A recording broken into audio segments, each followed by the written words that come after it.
Buenos días, jóvenes. Damos inicio al curso de Termodinámica 1 y al mismo tiempo al primer módulo de esta asignatura que lleva como título Conceptos y Definiciones. Los objetivos de este módulo son definir el campo de estudio de la termodinámica. Bien, vamos a definir algunos conceptos que son importantes no solo en este módulo ni en el siguiente, sino a lo largo de todo el curso, como es sistema, propiedad, estado, proceso y otros conceptos que veremos en este módulo. También vamos a repasar los tipos de unidades y la importancia de las unidades tanto en la termodinámica como en general en la ingeniería. Vamos a definir algunas propiedades como densidad, volumen específico, presión y temperatura. Y hacia el final del módulo vamos a establecer un procedimiento sistemático para resolver problemas en termodinámica que quizás también pueda ser aplicado en otras asignaturas. Así que iniciamos con esta pregunta, ¿qué es termodinámica? Y es una pregunta más difícil que vamos a ver en todo el semestre. Y es difícil dar una definición de este campo de estudio de la ingeniería. Sin embargo, lo que sí podemos decir es que la termodinámica se encarga del estudio de todos aquellos procesos en los que hay involucrados transferencia de energía. Así que de la manera en que la energía es transferida, de las implicaciones de ese proceso de transferencia de energía se encarga la termodinámica. Aplicaciones de la termodinámica, aquí tenemos diversas aplicaciones, tenemos paneles solares en una estación espacial donde estos paneles convierten energía que proviene del sol por efectos de radiación en energía eléctrica en los paneles. El refrigerador de nuestros hogares requiere de un conjunto de dispositivos que vamos a analizar en este curso y a los que le vamos a aplicar los principios de la termodinámica.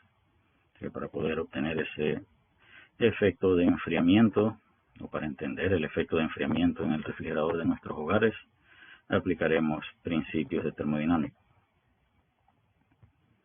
El motor de los automóviles también involucra procesos de conversión de energía química en el combustible a energía mecánica en el desplazamiento del automóvil. Algo similar ocurre en las turbinas de una aeronave.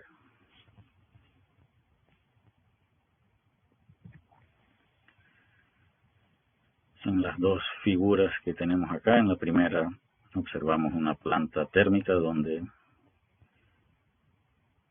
también debemos convertir la energía almacenada en algún tipo de combustible en primero energía térmica para luego convertirla en energía mecánica en una turbina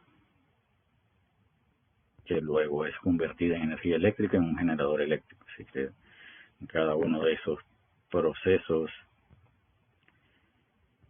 los principios de la termodinámica rigen cómo y con qué eficiencia ocurren tales procesos.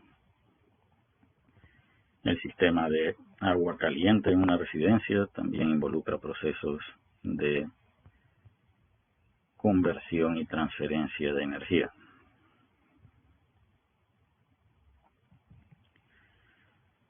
Uno de los conceptos más básicos en el análisis de la termodinámica tiene que ver con la definición de lo que vamos a estudiar.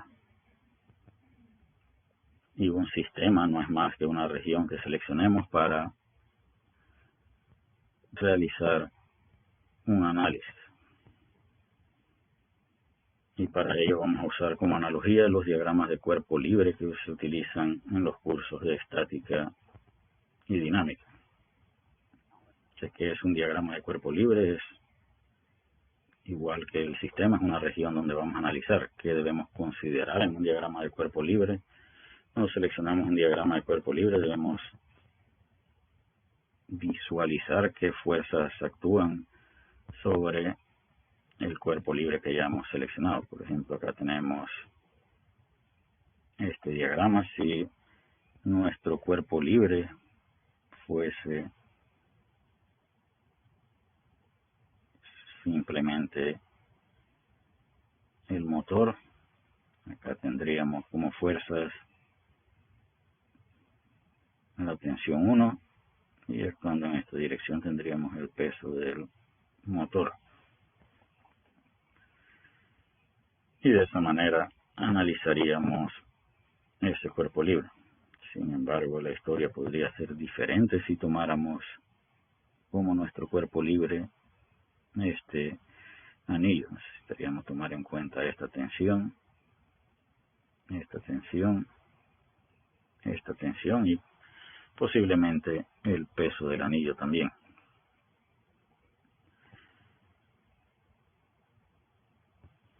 Eso significa que dependiendo de cómo y dónde seleccionemos nuestro diagrama de cuerpo libre, las fuerzas que actúan sobre ese cuerpo libre pueden ser diferentes. Nos preguntan qué se entiende por equilibrio de fuerzas. Esto es, las fuerzas están en una condición de balance en todas las direcciones para que haya equilibrio de fuerza. Como determinamos la tensión en cada cadena, tenemos que utilizar uno o más cuerpos libres para llegar a esa conclusión. Por ejemplo, en el caso del primer diagrama de cuerpo libre, podríamos determinar cuál es la tensión en esta cadena. Y luego, analizando este segundo cuerpo libre y aplicando balance de fuerza en dos direcciones, podemos encontrar las otras dos tensiones. Así que, ¿qué analogía hay entre el diagrama de cuerpo libre y el sistema?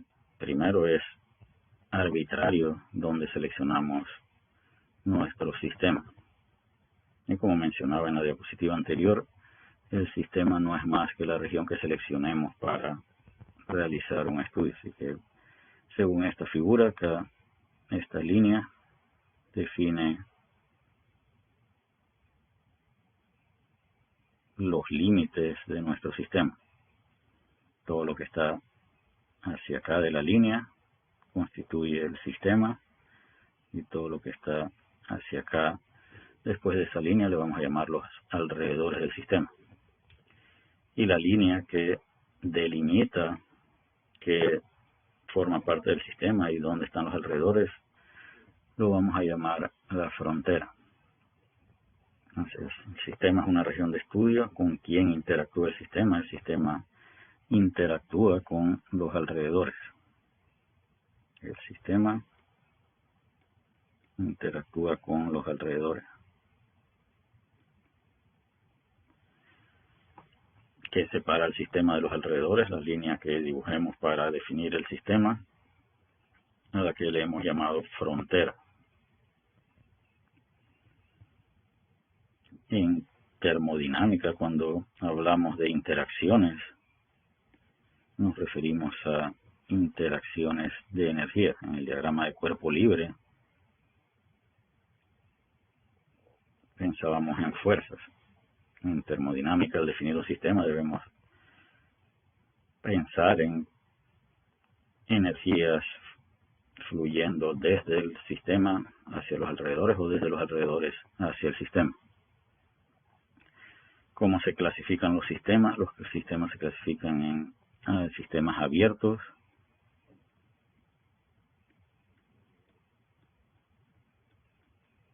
y sistemas cerrados.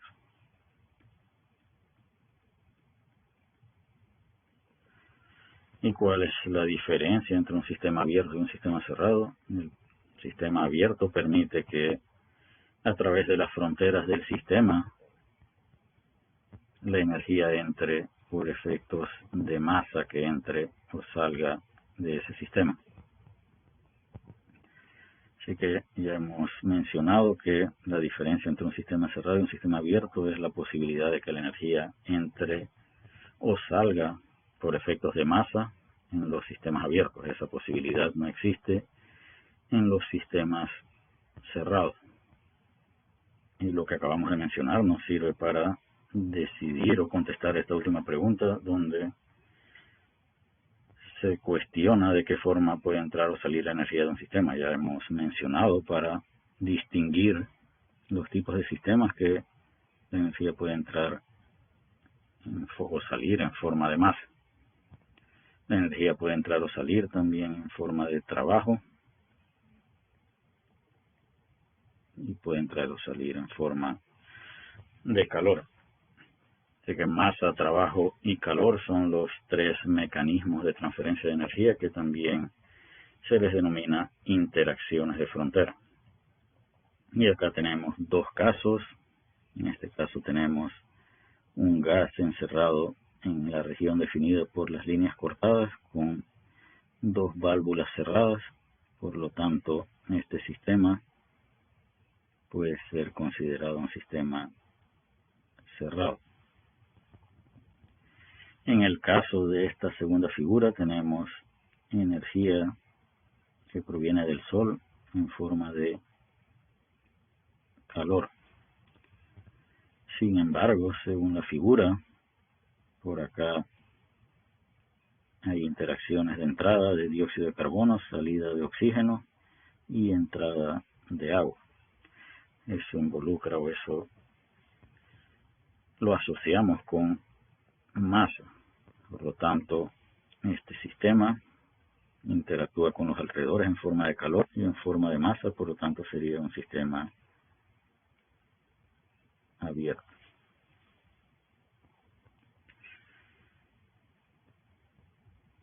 Así que, en resumen, o resumiendo lo que hemos visto en esta diapositiva, el sistema es la región que seleccionemos para estudiar, y una vez seleccionada esa región debemos preguntarnos si a través de las fronteras de ese sistema hay energía que fluye en forma de calor, hay energía que fluye en forma de trabajo o hay energía que fluye en forma de masa. Así como en el diagrama de cuerpo libre nos preguntábamos qué fuerzas actuaban, acá debemos preguntarnos cómo fluye la energía a través de las fronteras del sistema. Así que decíamos que el sistema cerrado puede interactuar con los alrededores en forma de trabajo y calor. Y en un sistema cerrado, las fronteras pueden ser fijas o pueden ser móviles. ¿Qué significa esto? Si vemos este sistema, es un sistema con un pistón y un cilindro. Si este pistón puede desplazarse, esta frontera también tendrá que desplazarse. Y de esa manera, esa frontera constituiría una frontera móvil. En este caso, esta base del cilindro y la frontera asociada con la base del cilindro constituiría una frontera fija. En los sistemas abiertos podemos observar los tres tipos de interacciones de frontera o los tres tipos de mecanismos de transferencia de energía. Los sistemas abiertos, como indica acá, el recuadro puede tener fronteras reales o fronteras imaginarias. Hablamos de fronteras reales cuando podemos asociar esa frontera con una superficie sólida, por llamarlo de una manera. Así que en el caso de esta tobera, esta frontera y esta frontera serían fronteras reales. Sin embargo, esta frontera está abierta y es la que permite el flujo de masa hacia el sistema, y esta frontera está asociada con el flujo de masa fuera del sistema. Y en ese caso esas dos fronteras serían imaginarias. Al igual que en el caso de los sistemas cerrados, las fronteras pueden ser fijas o pueden ser móviles. En el caso de esta figura, todas las fronteras son fijas. En el caso de este sistema, al igual que en el mostrado en la diapositiva anterior, esta frontera puede desplazarse de la misma manera en que puede desplazarse el pistón, por lo tanto, constituye una frontera móvil. Veamos esta figura de la manera en que está definido el sistema por medio de líneas cortadas. Entonces, todo lo que está dentro de las líneas cortadas constituye nuestro sistema. Y todo lo que está fuera de él constituye los alrededores. Y decíamos en la diapositiva anterior que una de las primeras cosas que debemos considerar es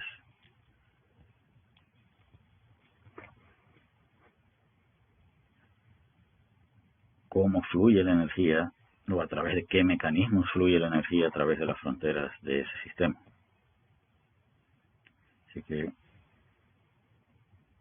a lo largo de este conductor tenemos energía eléctrica y por acá entra aire, así que por acá tenemos masa, y la energía eléctrica es energía que vamos a asociar con potencia, así que vamos a llamarle potencia eléctrica.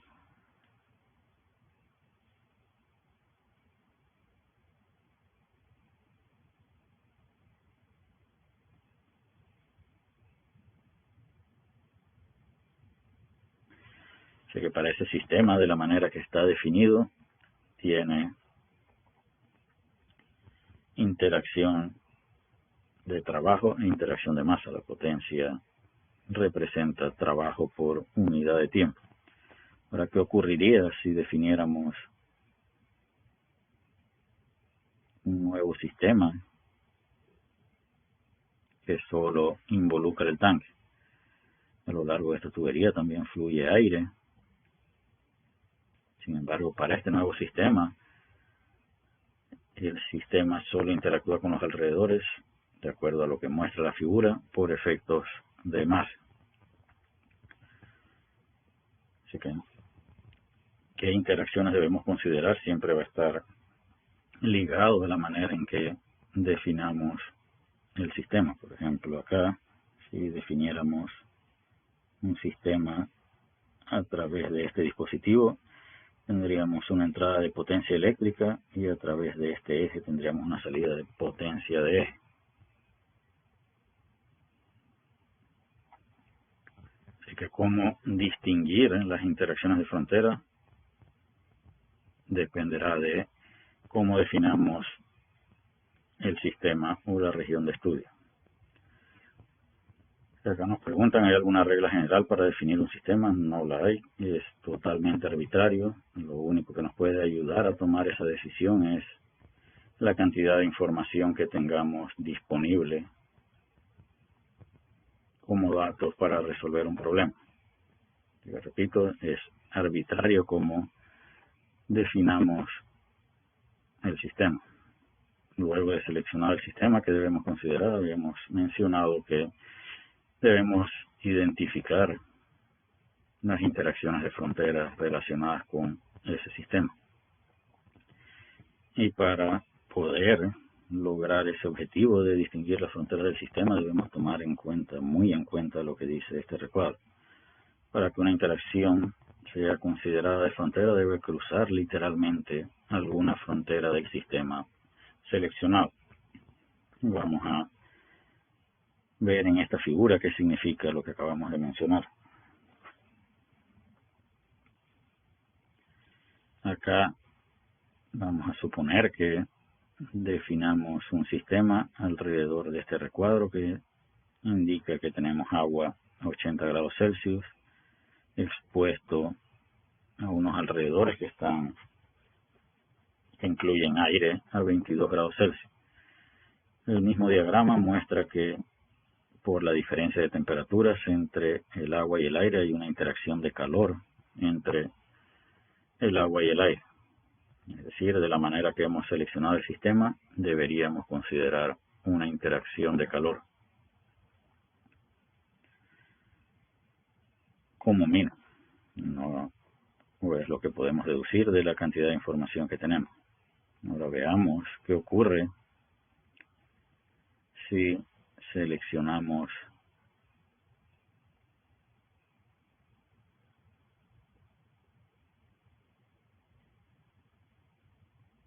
nuestro sistema de esta manera.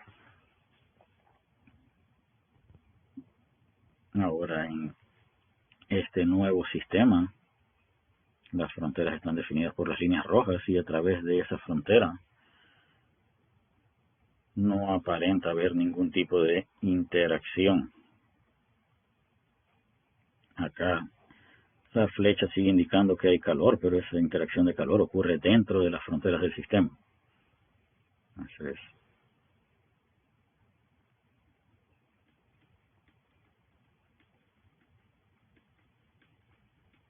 para que nosotros consideremos una interacción como interacción de frontera, tiene que ocurrir a través de la frontera, debe cruzar la frontera.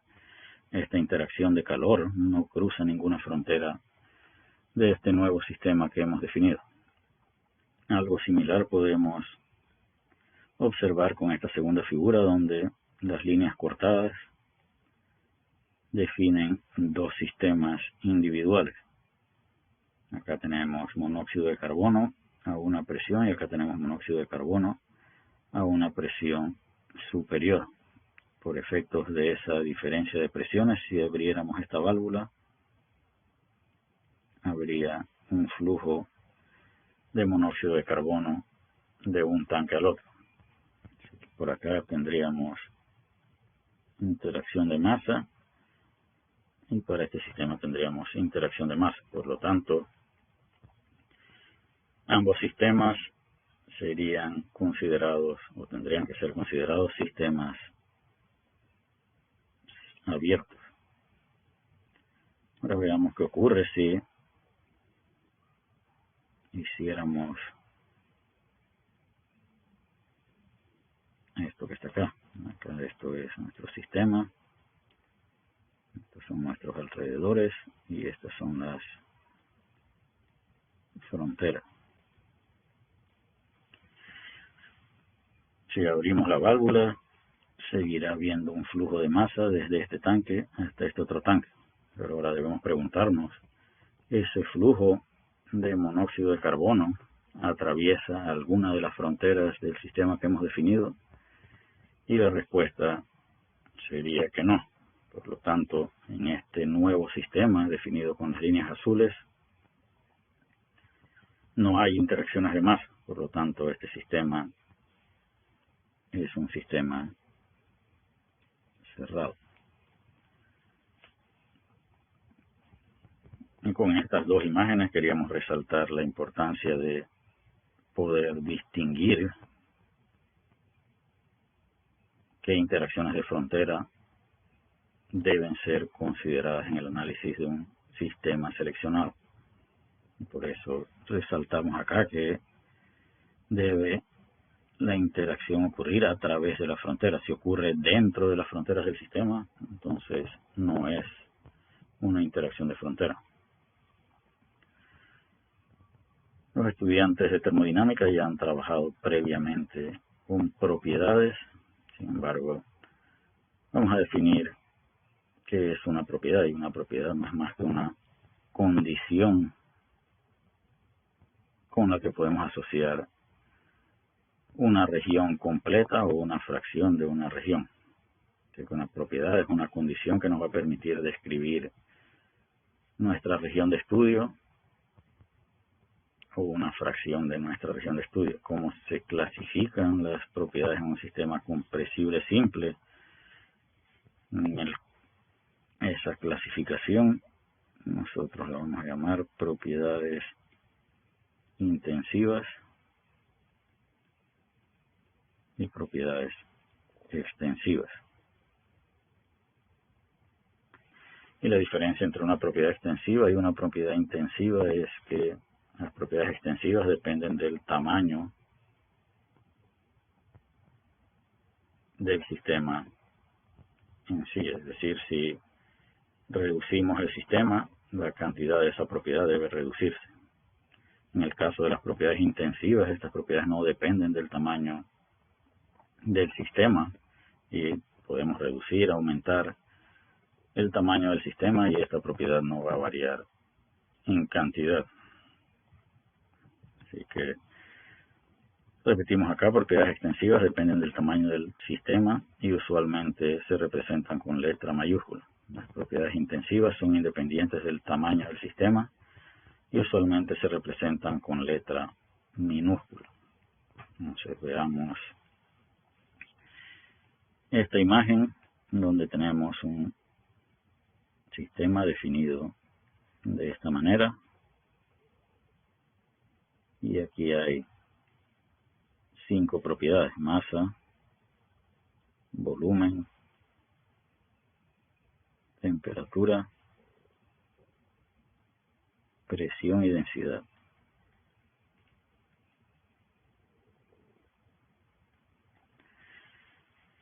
Y de estas 5 propiedades, algunas son intensivas y otras son extensivas. Y decíamos que las extensivas dependen del tamaño del sistema. Eso significa que si hacemos lo que sugiere esta figura, que es dividir el sistema a la mitad, tenemos que preguntarnos de esas 5 propiedades, cuáles van a modificar su valor al dividir el sistema en 2.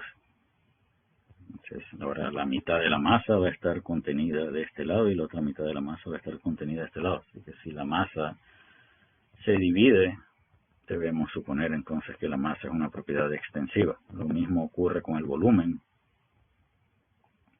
Sin embargo, la temperatura de ambas mitades va a seguir siendo la misma.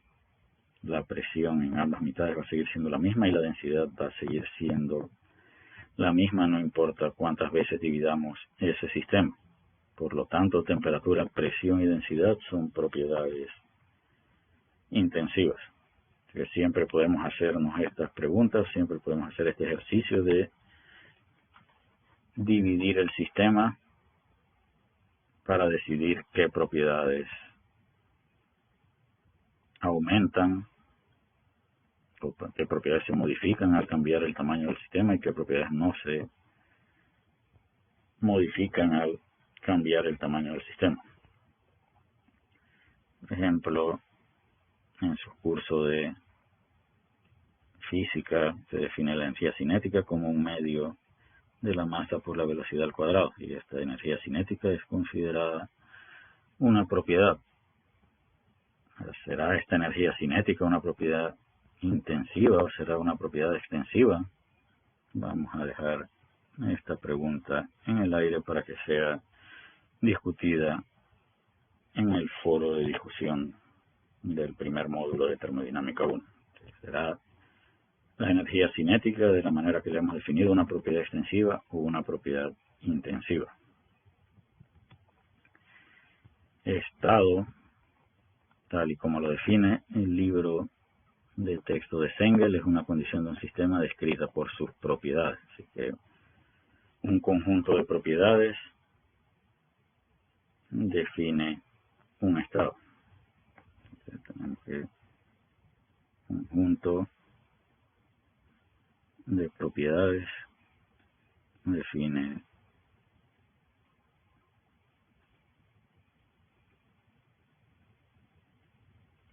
y una vez tenemos definido un estado, todas las propiedades de esa sustancia deben tener un valor único.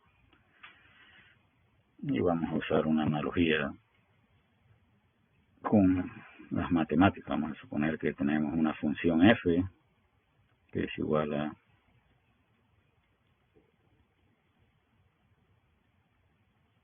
esto que está acá. Si decimos que x es igual a 1, ¿cuántos valores puede tener la función f? Si x es igual a 1, f puede tener infinitos valores, pues y puede tener infinitos valores. Ahora, si decimos que x es igual a 1 y y es igual a 1, ahora, ¿cuántos valores puede tener la función f? La función f puede tener un solo valor una vez que hayamos definido x y y. Así que para definir un estado debemos tener un conjunto de propiedades. Ahora, si tuviéramos una función g definida de esta manera, ¿cuántos valores puede tener la función g si x es igual a 1 y y es igual a 1? También puede tener un solo valor. Entonces, f y g pueden definir otras propiedades y x y y pueden definir las propiedades que definen un estado. Y una vez que ese estado está definido, cualquier otra propiedad puede tener un solo valor.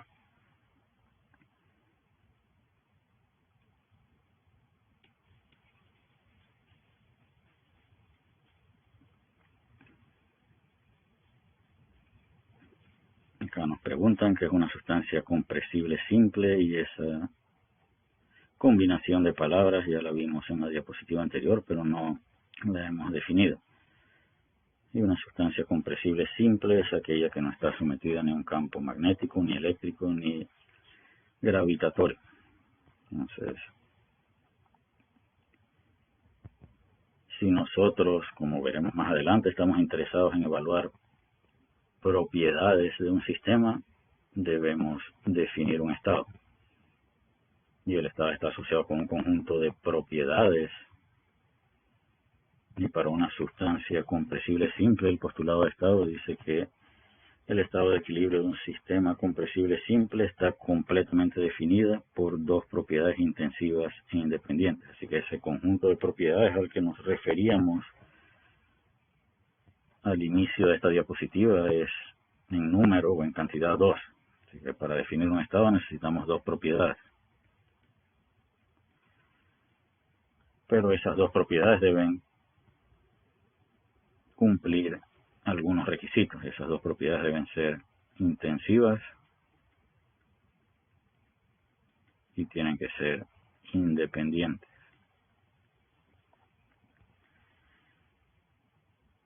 Si tenemos dos propiedades intensivas e independientes, tenemos un estado definido y todas las otras propiedades de esa sustancia solo pueden tener un valor para esa combinación de dos propiedades intensivas e independientes.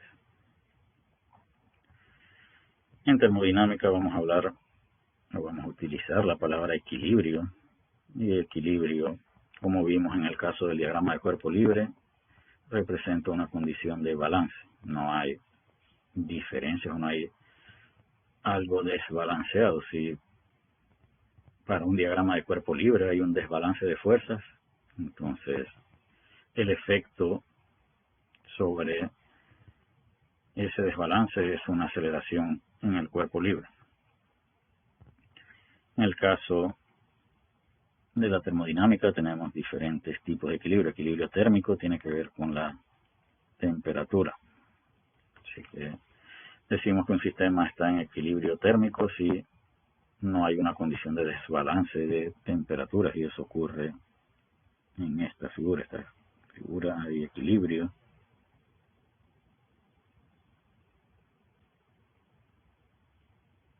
En esta figura no hay equilibrio. Y cuando ya hay una condición de este tipo, el sistema se modificará a lo largo del tiempo hasta lograr alcanzar una condición de equilibrio. Y a ese conjunto de cambio le llamaremos de una manera específica más adelante. Cuando hablamos de equilibrio mecánico nos referimos a presión. Cuando hablamos de equilibrio de fase y equilibrio químico, la propiedad que no debe estar desbalanceada es una propiedad que no definiremos hasta el final del curso de termodinámica 2. Y esa propiedad se llama potencial químico.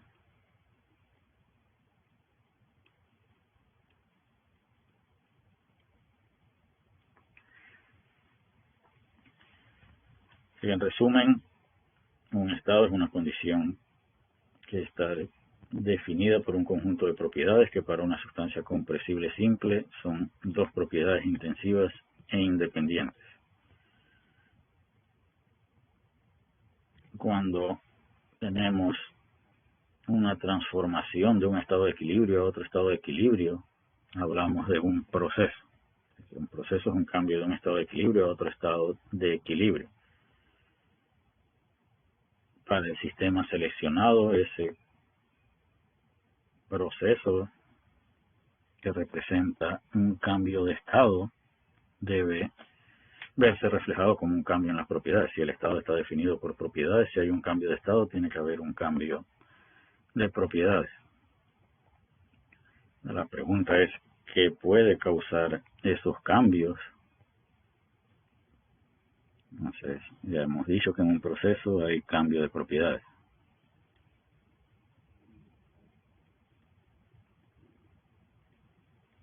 Y esos cambios de propiedades, aquí podemos hablar de una propiedad inicial hacia una propiedad final. ¿Y quién o cómo puede modificarse el estado desde una condición inicial hasta una condición final? Las interacciones de frontera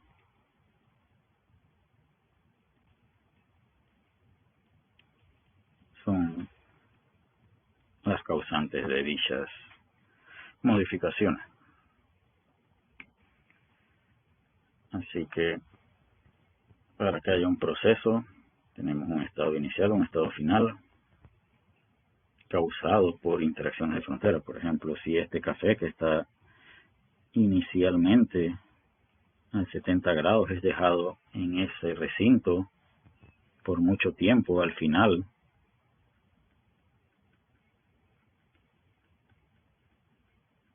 ese café va a alcanzar equilibrio térmico con el ambiente. ¿Y qué interacción de frontera? Vamos a definir un sistema dentro de la taza. ¿Qué interacción de frontera es la causante de dicha modificación en el estado? Como lo muestra esta figura, hay un flujo de calor desde el café hacia el ambiente. Así que esa interacción de calor asociada con el proceso es la causante del cambio de estado. En el caso de esta figura, vamos a ver, tenemos una condición inicial que se modifica a una condición final. Sin embargo, acá las dos imágenes muestran que la temperatura inicial y la temperatura final son iguales. Así que al menos la temperatura no ha cambiado en ese proceso. Si es que hay un proceso, aún no hemos decidido aquello. Entonces, para que haya un proceso tiene que haber un cambio de estado. Y los estados están definidos por propiedad, pero acá tenemos una propiedad que no cambia. Sin embargo, los estados están definidos por dos propiedades y basta con que una de ellas cambie para que el estado cambie. Así que, a pesar de que la temperatura no cambia, si hay alguna otra propiedad intensiva que sí lo haga, tendremos en este caso un proceso. Y como definiremos más adelante, la densidad masa por unidad de volumen, ya hemos definido en las diapositivas anteriores que la densidad es una propiedad intensiva. Ahora acá tenemos la misma masa en los dos estados. Primero que debemos decir que el sistema seleccionado es un sistema cerrado, pues la masa no parece tener un camino por donde pueda fluir desde o hacia el sistema. Sin embargo, el volumen, así que la densidad de 1 es igual a la masa de 1 entre el volumen de 1, y la densidad de 2 es igual a la masa de 2 entre el volumen de 2. Así que para que haya un cambio de densidad tiene que haber un cambio de volumen, como ocurre en este caso. Así que acá tenemos que la temperatura 1 es igual a la temperatura 2, pero la densidad de 1 es diferente a la densidad de 2. Eso significa que la combinación de propiedades intensivas es diferente en el estado 1 a las que hay en el estado 2. Eso hace que el estado 1 sea diferente al estado 2. Así que no importa que la temperatura permanezca constante, basta con que una de las dos propiedades cambie para que el proceso exista. Algo similar en realidad ocurre acá con el café. Acá podemos decir que la densidad del café al inicio es igual a la densidad del café al final, y lo único que cambia es su temperatura, que hace que el estado cambie. Ya hemos mencionado que es necesario que hayan interacciones de frontera para que haya un cambio en el estado de un sistema que hayamos definido. En el caso de la taza de café decíamos que los cambios eran causados por interacciones de calor. Como veremos más adelante, en el caso de el segundo proceso, las modificaciones van a estar asociadas con interacciones de trabajo. Es un ciclo, para concluir esta primera parte de este módulo. Un ciclo es un conjunto de procesos donde empezamos con un estado y terminamos en ese mismo estado. ¿Eso qué significa? Por ejemplo, si este café lo dejamos mucho tiempo en el recinto y llegó a alcanzar equilibrio térmico con el ambiente a 20 grados Celsius, pero después queremos tomarnos el café y lo queremos a 70 grados Celsius, podemos llevarlo al horno de microondas y calentarlo hasta que alcance nuevamente la temperatura de 70 grados Celsius. En ese caso, el café dentro de la taza habrá experimentado un ciclo de dos procesos: un proceso de liberación de calor hacia el ambiente y un proceso de adición de calor en el horno de microondas. ¿Qué sucedería si los cambios relacionados al proceso son muy rápidos o muy lentos? Debería decir aquí. Esta pregunta la vamos a contestar en la segunda parte de este módulo. Así que por lo pronto vamos a concluir este video aquí y continuaremos